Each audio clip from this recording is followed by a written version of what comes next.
Bunaqa xonada bizda faqat sizlar uchun topib qo'yganmiz.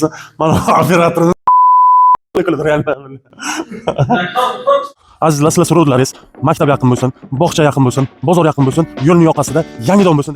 9 bozor shundoqqina orqasida mana shunaqa shikarni bitta yangi domimizni topib qo'ydim akalar. 17-7 maktab bu yoqda esa sadigimiz ham yaqin akalar. Bo'lmasa xonadonimizning ichida bitta obzor qilib beraman. Qani ketdik.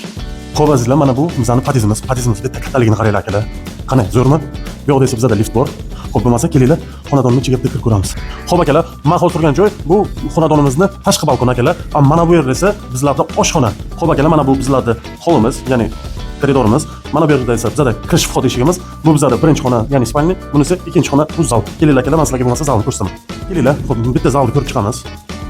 Qani akalar, shikarni bitta chiroyli lyustramiz ilinib qo'yilgan. Bu yerda esa dekorativni televizor qo'yiladigan, ildiradigan joy.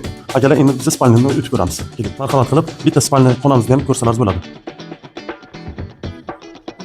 Akalar, endi bitta sanuzelni ko'rib chiqamiz. Aka, bunisi bizada vanna.